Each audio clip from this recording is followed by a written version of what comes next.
Welcome to today's podcast. We're diving deep into the evolution of modern churches, particularly the rise of mega churches. My guest today is someone who's lived this experience firsthand. So, tell us what initially drew you to the mega campuses model. Thanks for having me. Honestly, the polish was magnetic. The coffee was artisanal, the lighting cinematic, and the pastor's charisma unmatched. It felt like I was stepping into a well-crafted spiritual experience. But over time, I realized it was less about community and more about consumption. That's intriguing. You mentioned feeling a gnawing discomfort. Can you unpack that for us? Was it the preaching or something deeper in the environment?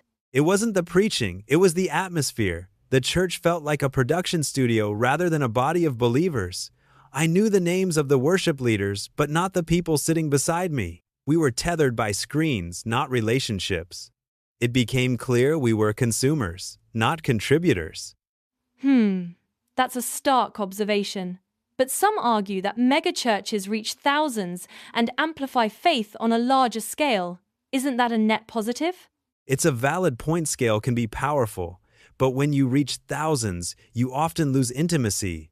The bigger the platform, the thinner the community. Studies show smaller groups foster deeper connections. Megachurches risk turning faith into a show rather than sanctifying messy work. You mentioned a pivotal moment, a Tuesday night, overhearing elders discuss retention metrics and brand alignment. Can you walk us through why that conversation shifted your perspective? Sure, I was helping set up a youth stage. Two elders were discussing metrics more suited for corporate boardrooms than ministry: brand alignment and retention rates. It hit me hard. We weren't a family, but an entity. The spirituality felt secondary to strategy. Wow, that's disheartening. But to play devil's advocate, don't churches need structure and strategy to sustain themselves financially and logistically? Absolutely, structure is essential. But when strategy overtakes spiritual purpose, you lose authenticity. For instance, house churches operate with minimal budgets, yet thrive in relational depth. It's a reminder that faith doesn't need a marketing strategy, it needs connection. That's fascinating. Could you share a personal anecdote illustrating the disconnect you felt in the mega church environment? Of course. In a room of 2,000 people, I felt spiritually alone. I'd sit surrounded by strangers, yet no one knew me. The anonymity was heartbreaking. When I left, it wasn't due to scandal, it was the silence. Faith shouldn't feel isolating in a crowd. And that led you to explore alternatives, right? What inspired your move to the house church model? Exactly. The house church movement felt like a hidden gem, a rejection of the ego-driven machine of evangelicalism. Starting one wasn't rebellion, it was excavation. We stripped away the production and rediscovered the raw beauty of community and shared faith. Let's talk about house churches. You've described them as underground, not in the clandestine sense, but as a rejection of the spotlight. What's the essence of this shift for you? It's about vulnerability.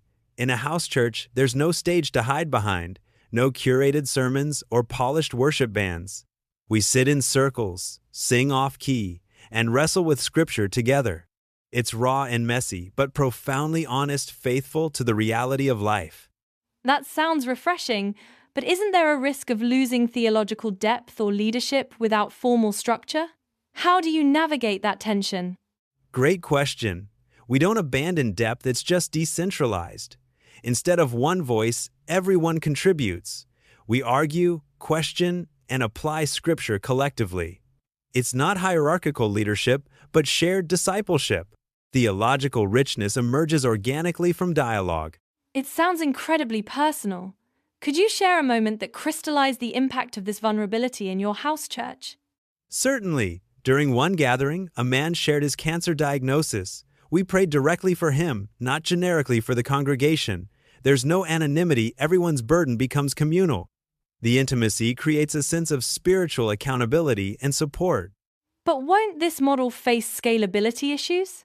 As more people join, doesn't it risk losing the very intimacy you're describing?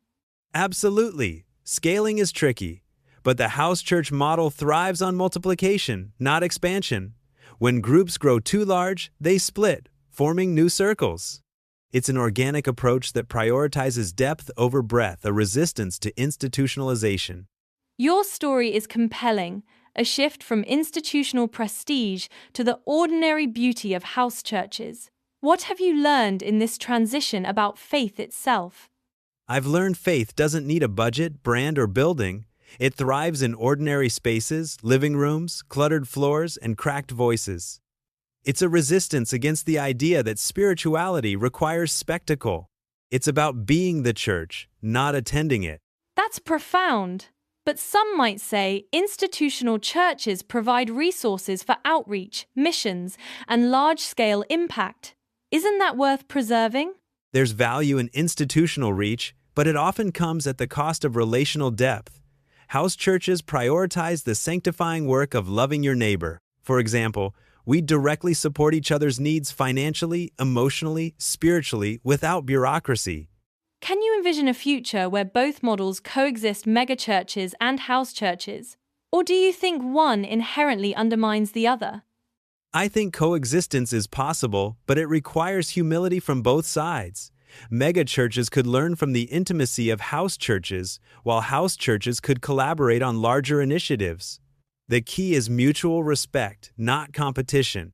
Looking forward, what do you hope the church as a whole learns from movements like yours? I hope the church rediscovers vulnerability. Faith isn't polished, it's messy, ordinary, and deeply personal. If we can embrace that, we'll move closer to being the hands and feet of Christ, not just a brand.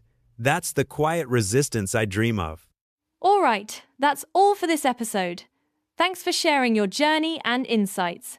And thank you, listeners, for tuning in. Catch you next time. Bye-bye.